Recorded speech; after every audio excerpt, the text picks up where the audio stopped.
갈 수 없고 또 뒤로도 물러설 수 없는 그러한 상황을 만날 때가 있습니다. 나아가고자 하니 두렵고 또 멈추자고 하니 더 큰 위기가 몰려올 것 같은 그러한 순간이 있게 되죠. 내 힘으로는 감당할 수 없는 그 문제 앞에서 아무 길도 보이지 않는다면, 아무런 것도 보이지 않는다면 얼마나 답답하겠습니까? 누군가에게 말을 할 수 없는 문제, 자녀나 또는 부모에 대한 그 문제, 각각 지금 이 순간에도 우리는 다 하나씩은 가지고 있을 것입니다.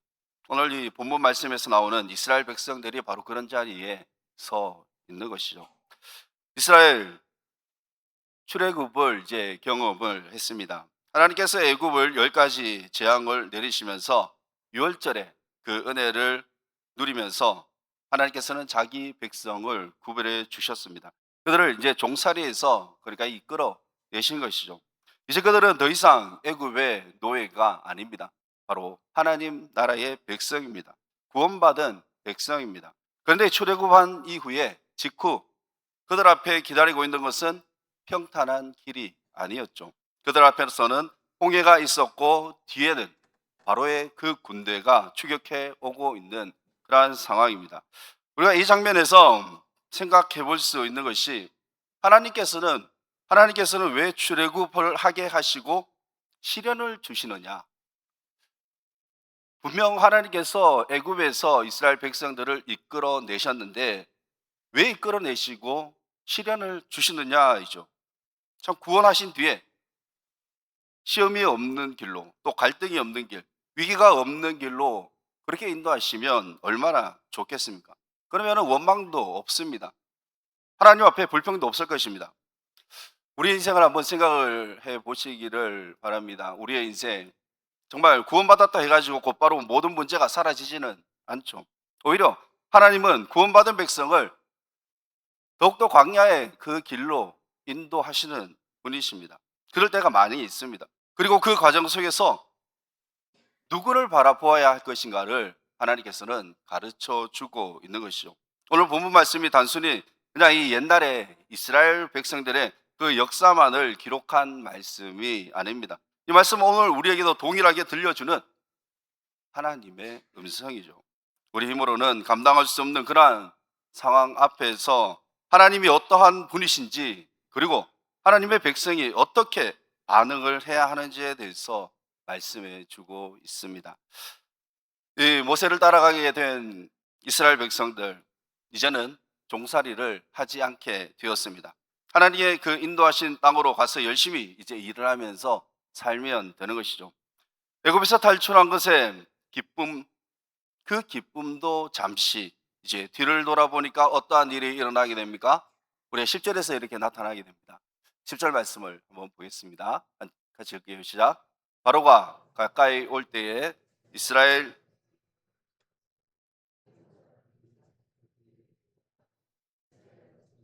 심히 두려워하여 여호와께 부르짖고, 지금 뒤를 돌아보니까 애국 군대가 가까이 오고 있습니다. 애국이 어떠한 곳입니까? 자신들은 이스라엘 백성들은 그곳에서 노예 생활을 했고 또 그곳은 강대국입니다. 병과 마병을 갖춘 정예의 군대가 이제 달려오고 있습니다. 반면 이스라엘 오랫동안 노예 생활을 했던 백성들, 아무것도 할 수 없는 그러한 존재입니다. 훈련이 되어 있는 그러한 군대가 아니죠. 무기를 갖춘 백성들도 아니며 또 전쟁에 대한 경험도 하나도 없습니다. 그들은 싸울 준비가 되어 있지 않습니다. 그러니 두려워하는 것은 너무나도 당연해 보입니다. 본문에서 이스라엘 백성들 그냥 두려워했다라고 하지 않고 이스라엘 자손들은 심히 두려워했다라고 그렇게 말씀을 하게 됩니다. 그들은 두려움은 아주 컸습니다. 이것은 단순한 그런 감정이 아니라 마음의 그 무너지는 공포죠. 심히 두려워했습니다. 하나님의 백성이라고 해서 두려움 자체가 없다는 것이 아닙니다. 우리가 믿음의 조상들을 한번 생각을 해 볼 때에 현실의 위기 앞에서 떨었던 사람들도 있죠. 사울 왕에 의해서 도망을 쳤던 다윗, 다윗도 두려워했었고, 예수님의 제자들도 그 풍랑이 밀려올 때에 그들도 두려워했습니다. 떨었습니다. 문제는 두려움이 오느냐 그 두려움이 오지 않느냐가 아니라 두려움이 찾아왔을 때에 우리에게 두려움이 찾아왔을 때에 누구를 바라보느냐가 그것이 중요한 것이죠. 이스라엘 백성들 두려움 가운데 여호와께 부르짖게 됩니다. 심히 두려워하면서 여호와께 부르짖게 되죠. 그런데 동시에 11절 말씀을 보게 되면은 그 부르짖음이 곧바로 믿음의 기도로 나아가지 않았습니다. 원망으로 흘러가게 되죠. 그리고 11절 말씀을 한번 보겠습니다. 같이 읽겠어요. 시작. 그들이 또 모세에게 이르되 애굽에 매장지가 없어서 당신이 우리를 이끌어내어 이 광야에 죽게 하느냐까지만 보겠습니다. 이 말은 어떻습니까? 모세에게 아주 원망을 하고 있죠. 아주 원망을 하고 있는 말입니다. 모세가 목숨을 걸고 사실 목숨을 걸고 그렇게 이스라엘 백성들을 애굽에서 이끌어냈지 않습니까? 참 이 애굽에 무덤이 없어 가지고 여기까지 데리고 와서 그렇게 죽게 하였겠습니까? 그들은 지금 두려움 때문에 모든 판단이 무너져 있습니다. 아무런 생각이 들지 않습니다.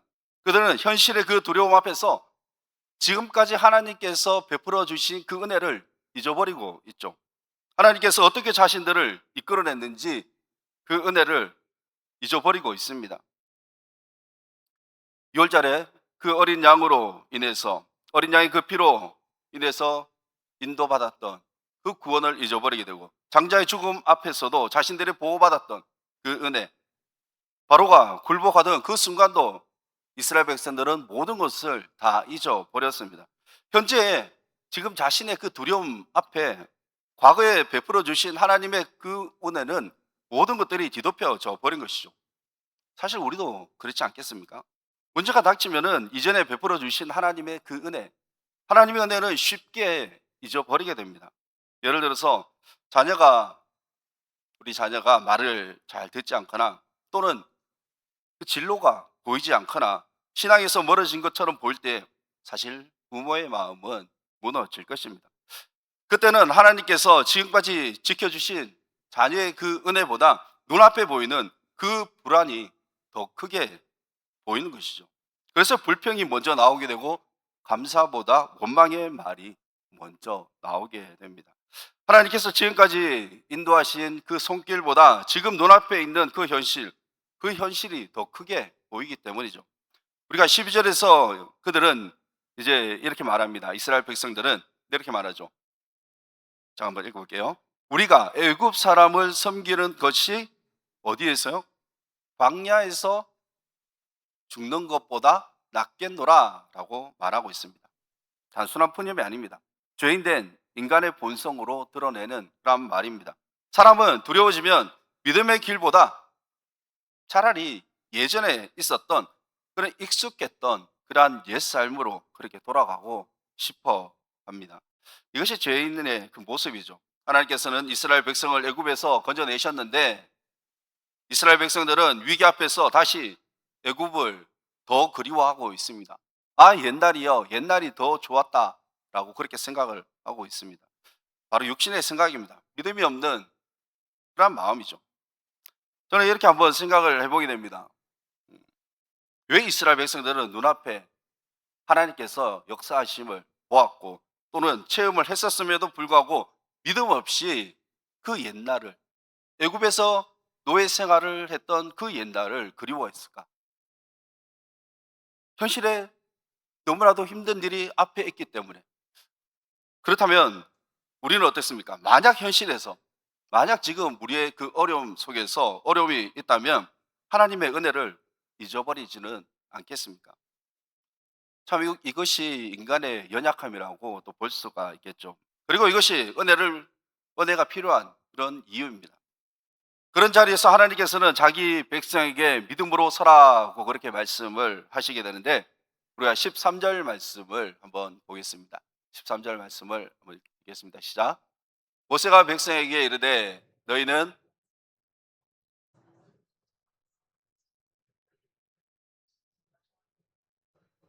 너희가 오늘 본 애굽 사람을 영원히 다시 보지 아니하리라. 모세는 두려움과 원망에 빠진 백성들에게 이제 세 가지를 말하게 되죠.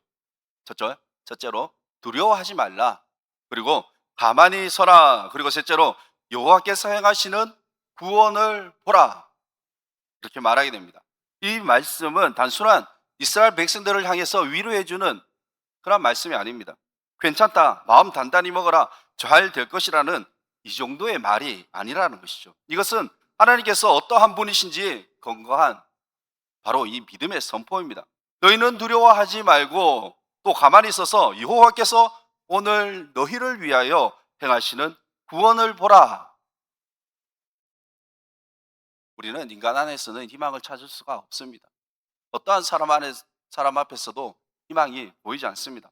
오직 하나님 안에서만 희망을 찾을 수 있는 것이죠.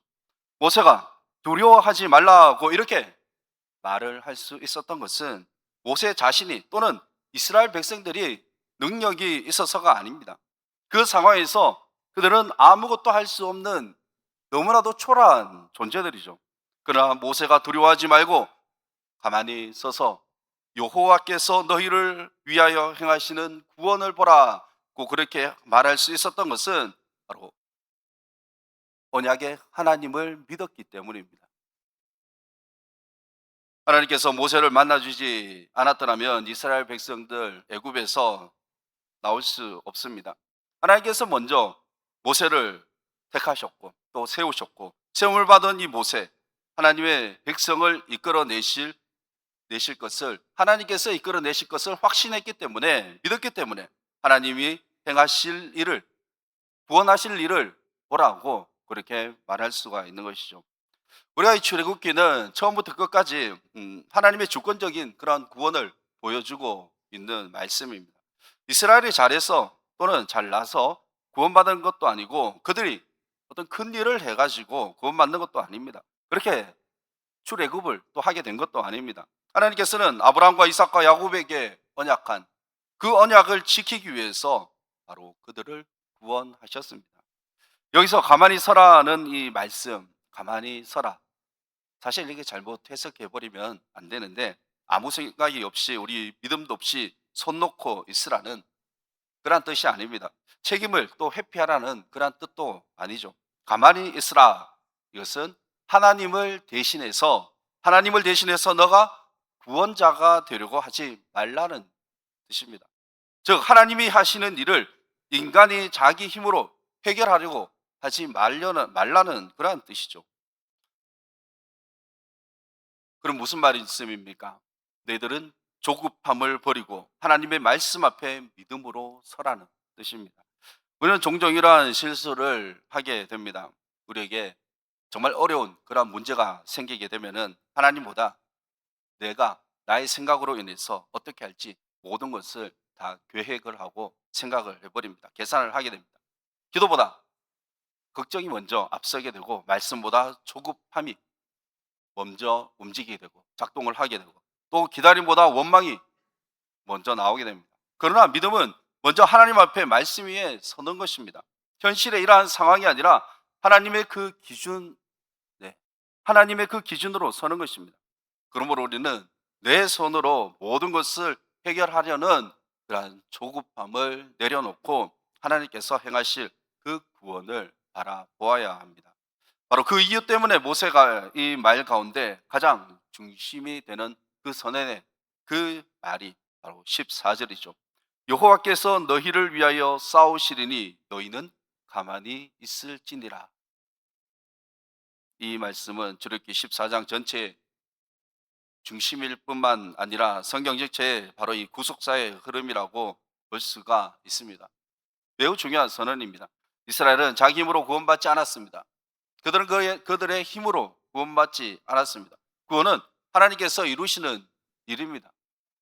우리는 우리 본문을 읽을 때 단지 하나님께서 어려우실 때에 도와주신다라고 그 정도로만 보시면 안 되죠. 하나님의 구원은 전적으로 하나님의 은혜와 또는 하나님의 능력으로 이루어진다는 그러한 원리를 바라보아야 합니다. 그래서 우리가 16절 말씀을 보진 않았지만 하나님께서 모세에게 말씀을 하십니다. 16절에 보면은 이게 말씀하시는데 같이 한번 읽을까요? 시작. 지팡이를 들고 손을 바다 위에 내밀어 그것을 갈라지게 하라. 여기에 지금 어떠한 상황입니까? 앞에는 홍해가 있고 뒤에는 애굽의 군대가 쫓아오고 있습니다. 사면 초가의 상황에서 이 모세는 하나님의 말씀에 순종을 하게 되죠. 지팡이를 들고 손을 바다 위로 내밀어 그것을 갈라지게 하라. 모세는 지팡이를 바다 위로 내미니 바다가 갈라지는 놀라운 역사가 일어나게 되었습니다. 우리가 14절에 구원의 주체가 하나님심을 보여준다면 16절은 어떻게 됩니까? 구원의 주체자이신 그 하나님 앞에서 우리는 믿음으로 순종하면 되는 것입니다. 순종을 하면 된다는 것을 보여주고 있습니다. 하나님께서 말씀하실 때 우리는 그 말씀에 순종하며 나아가면 됩니다. 우리의 힘들고 어려운 그러한 현실 가운데 있다면 하나님께서 싸우시니 우리는 믿음으로 말씀에 순종하며 살아가시기를 바랍니다. 믿음은 보이지 않는 하나님을 신뢰하며 또 말씀을 따라 움직이는 것입니다. 우리가 히브리서 11장 말씀을 보게 되면 믿음은 바라는 것들의 실상이요 보이지 않는 것의 증거라고 그렇게 말씀을 하고 있죠. 믿음. 참 이 믿음은 눈앞의 현실을 부인하라는 것이 아니라 그 현실보다 우리의 눈앞에 보이는 그 현실보다 더 크고 확실한 하나님의 그 약속을 너희들은 붙들라. 그것이 바로 믿음입니다. 그리고 그 하나님의 약속은 언제나 하나님 그 말씀을 통해서 우리에게 주어 주어지게 되는데, 그래서 우리는 감정적인 그러한 중심의 신앙이 아니라 바로 말씀 중심의 신앙으로 우리가 살아가야 합니다. 감정은 흔들릴 수 있습니다. 또는 이 환경도 변화될 수가 있죠. 그러나 하나님의 말씀은 전혀 변치 않으십니다. 그리고 우리는 상황이 아니라 말씀 위에 서야 합니다. 우리가 살아가다 보면은 문제가 너무 크고 또는 이 사방이 막히고 도와줄 사람이 없어 보이고 기도해도 당장 응답이 없는 것 같을 때가 많이 있죠. 그러나 본문에서는 우리가 보지 못해도 하나님께서 일하고 계신다라는 것을 말씀해 주고 있습니다. 우리가 아직 길을 보지 못해도 하나님께서는 이미 예비하신 그 길이 있으시며 또 우리가 가장 힘들어하는 그러한 바로 그 자리에도 하나님께서는 우리를 붙들고 지켜 주신다는 것이죠. 오늘 우리는 이 말씀 속에서 몇 가지 분명히 붙들어야 할 것이 있는데, 먼저 이 사면초가의 상황에서도 하나님의 그 일하심을 우리는 볼 수 있어야 합니다. 우리의 눈앞이 막막하다고 해서 하나님이 계시지 않는 것도 아닙니다. 길이 보이지 않는다고 해서 하나님께서 그 길을 이루시는 분도 아니십니다. 하나님은 우리의 삶을 온전한 길로 인도하시는 분이시고 지켜주시는 분이시라는 것을 우리가 믿으시기를 바랍니다. 이스라엘은 출애굽의 그 은혜를 모든 것들을 다 잊어버렸죠. 사실 우리도 힘들고 어려운 문제 때문에 지난 은혜, 현실이 눈앞에 어려움이 있으면 지난날에 하나님께서 나에게 베풀어 주신 그 은혜를 잊어버릴 때가 많을 것입니다. 자, 이 은혜를 기억하는 것이 바로 이 믿음을 지키는 길입니다. 불평을 멈추고 또 우리가 이 원망을 멈추고 내가 계획했던 것, 내가 계산했던 것, 그 모든 것을 내려놓고 하나님 앞에 서는 것, 그리고 말씀하시는 대로 나아가는 것, 그것이 바로 믿음을 지키는 길입니다. 우리는 어떠한 상황 속에서도 절망할 이유가 없습니다. 왜 그렇습니까? 우리의 생명은 주님의 그 손안에 있기 때문이죠. 그리고 오늘 본문 말씀에서 이스라엘은 이 앞에서는 홍해가 있게 되고 뒤에는 애굽 군대라는 너무나도 이 막막한 사면 초가의 그러한 상황에 놓여 있습니다. 그들은 두려워했고 또 원망했고 흔들렸습니다. 그러나 하나님은 그런 연약한 백성들을 버리지 않으셨습니다. 오히려 그들을 위하여 싸우셨고 또 그들 앞에 길을 여셨고 또 그들을 구원하셨습니다. 우리 앞에 홍해와 같은 문제가 놓여 있을 때가 있습니다. 그때 두려움과 원망에 머물지 말고 먼저 하나님만을 바라보시기를 바랍니다. 주님은 우리를 외면하지 않으십니다. 우리를 버리지 않으십니다. 우리가 막다른 자리에 있다 할지라도 험악한 그 자리에 있다 할지라도 우리를 인도하시는 분이, 그분이 바로 우리 하나님이십니다. 그럼 우리는 모든 조급함을 내려놓고 하나님의 말씀 앞에 믿음으로 서시기를 바랍니다. 눈에 보이는 현실보다 변치 않은 그러한 하나님의 약속을 더욱 굳게 붙들며 우리가 살아갈 때에 하나님 오늘도 우리를 인도하시고 필요한 그 힘을 주신다라는 것을 믿고, 그 믿음으로 끝까지 주님만 신뢰하며 살아갈 수 있는 모두가 되시기를 주님의 이름으로 축원합니다. 기도하겠습니다. 그러하신 하나님 아버지, 은혜를 감사합니다. 홍해 앞에 선 그 이스라엘 백성들, 정말 두렵고 막막한 자리에서 우리 또한 그러한 자리에 서 있을 때가 있습니다. 원망보다 기도로 먼저 나가게 하여 주옵시고, 눈에 보이는 현실보다 주님의 말씀을 붙들며 살아갈 수 있게 하여 주시옵소서.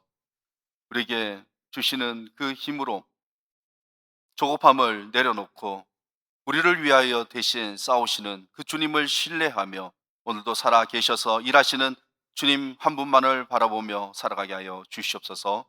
우리가 살아갈 때 사면 초과의 그 자리에 있다 할지라도 낙심하지 않게 하여 주옵시고, 믿음으로 주님의 그 구원을 바라보게 하여 주옵시고, 오직 여호와께서 우리를 위하여 싸우신다라는 그 믿음만을 가지고 살아가는 우리 모든 성도들 되게 하여 주시옵소서.